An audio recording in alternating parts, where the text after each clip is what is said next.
It's not who you are underneath. It's what you do that defines you.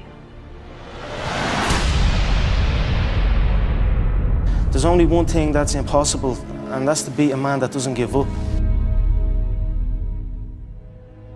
Some people you will allow to unnerve you, and you wonder, what's wrong with me? I'm not crazy. That's why you've got to learn to make a conscious, deliberate, determined effort to stand up inside yourself.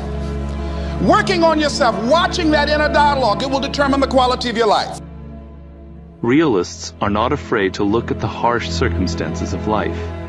They sharpen their eye by paying keen attention to details, to people's intentions, to the dark realities hiding behind any glamorous surface.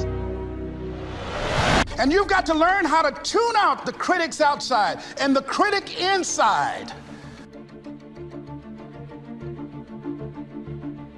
You are more alone than you imagine. This should not be a source of fear, but of freedom. When you prove to yourself that you can get things on your own, then you experience a sense of liberation. You are no longer waiting for people to do this or that for you, a frustrating and infuriating experience.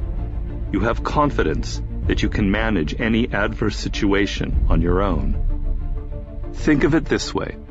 Dependency is a habit that is so easy to acquire. We live in a culture that offers you all kinds of crutches. Experts to turn to, drugs to cure any psychological unease, mild pleasures to help pass or kill time, jobs to keep you just above water. It is hard to resist.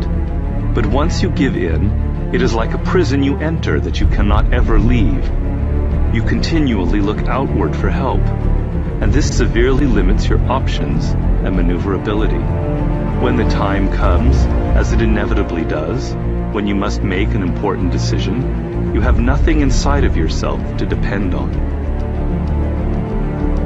But in the end, the most important thing is, what's the purpose of your life? Why are you here? You got to jump. You got to take that gift that's packed away on your back. You got to jump off that cliff and pull that cord. You can play it safe and deal without the cuts and the tears. And you can stand on that cliff of life forever safe. But if you don't jump, I got another promise I can make you. Your parachute will never open. You'll never know. You're gonna take a beat, you're gonna take this, you're gonna get knocked out, you're gonna get up, but you gotta work hard.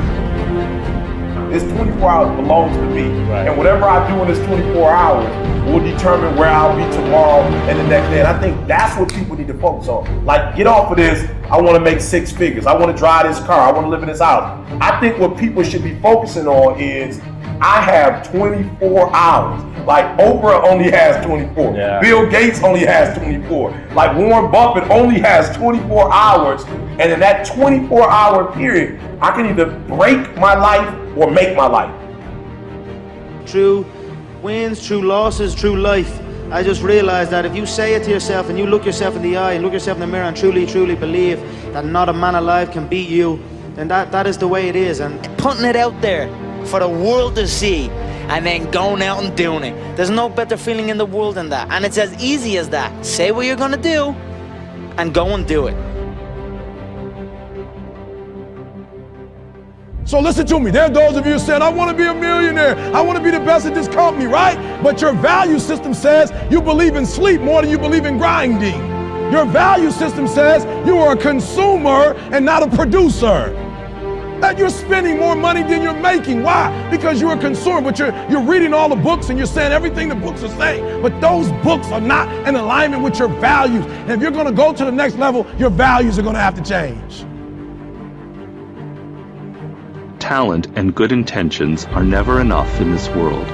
You need to be fearless and strategic. You're driven by your need to please others. If you're driven by your fear, if you're driven by your past, maybe it's time to free yourself. And the way to do it is decide. Decide consciously what you want your life to be about. Decide consciously what's the purpose of your life. I will not go gently into that good night. I will rage against the dying of the light. I will practice random kindness and senseless acts of beauty, because minds are like parachutes and they only function when open. And Timothy Leary was right. In order to use your head, you've got to go out of your mind.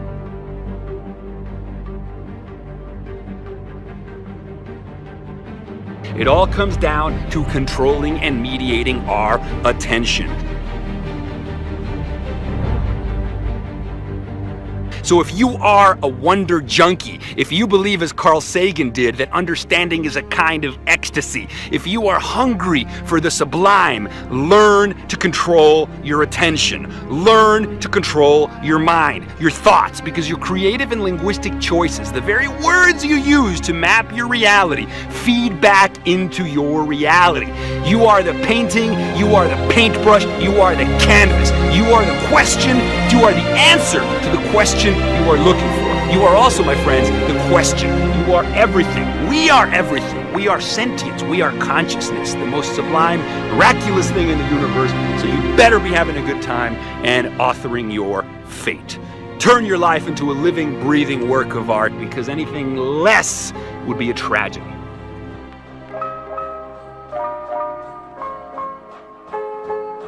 It's only after we've lost everything that we're free to do anything.